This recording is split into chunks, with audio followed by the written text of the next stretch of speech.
That's my attempt at the Hunger Games whistle. So I read The Hunger Games before I saw the movie, so you might want to bear that in mind when listening to me talk about it. Because I know that, that can definitely affect the way you enjoy a movie or not enjoy a movie or whatever. Now let's get all the details out of the way. For those who don't know, I find it hard to imagine that you don't, although I know some people that didn't. Basically, North America isn't really North America anymore. It's this sort of country called Panem, and there were 13 districts who basically rose up against the capital, which is basically the government, and the government, or the capital, whatever you want to call it, destroyed one of the districts and basically subdued the other 12. And then every year they basically get a boy and a girl from each district between the ages of 12 and 18 and make them fight to the death in a big arena, as basically a reminder to say, never do this again. And that's basically the story. So I read the book, loved the book. It's very gripping, it's very emotionally engaging, and, I fell in love with the characters. I sort of had the best of both worlds because I saw the trailer and then read the book and then saw the movie. So I had the actors in my head while reading the book, so I didn't have to go through that whole, they're not how I pictured them and all that sort of crap. I was picturing them as the actors, and I already was excited about the actors they had chosen. Now, going into the movie, I feel this way about it. They made so many good choices with this movie. However, they made one fatal flaw, which for me, and I realise that some people would feel the way I do, but I know a lot of people don't care about this or don't even notice, which I find hard to believe, although not with the people that watch movies these days. But their one fatal flaw was the style of camera work and editing they went with. And they decided to go with this shaky cam quick cut thing, but to an extent that is just ridiculous. I mean, there are simple scenes at the beginning when they're in District 12, and they'll be filming just some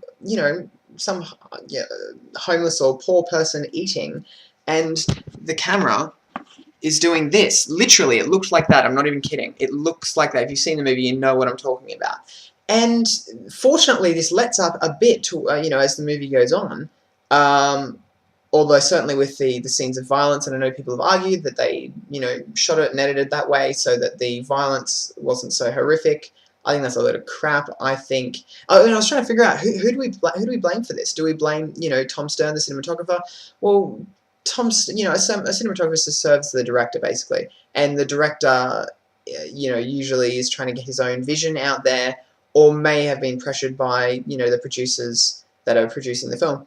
Tom Stern has done some fine work. He works with Clint Eastwood a lot, $1 Million Baby, Changeling, good-looking films that aren't filled with this horrendous camera work. And so I guess I'm going to pin the blame on director Gary Ross and possibly the producers, but I'm not sure who, without actually working on the film, you're not going to know. But for me, genuinely, I was watching it in the cinema, and I literally, there were times where I'm like, I actually don't want to continue watching this. That's sort of how I felt. And what a shame, because the cast, oh my goodness, Jennifer Lawrence, such a likable actress working today. She is fantastic. Josh Hutcherson is very good. Liam Hemsworth, quite underused, but the supporting cast is quite good. Like Stanley Tucci, he does a fine job, and for goodness sake, Elizabeth Banks, as Effie Trinket. She, small role once again, sort of doesn't have as big a presence perhaps as in the book. Woody Harrelson is very good. So all the supporting cast really, and in fact, one thing that probably didn't work in the movie's favour is that the actor they got, what's his name? Oh my gosh, this is embarrassing. The actor they got to play Kato is probably far too good looking for the role, because it actually made me like him more. But anyway, I'm running out of time here, I'm going over.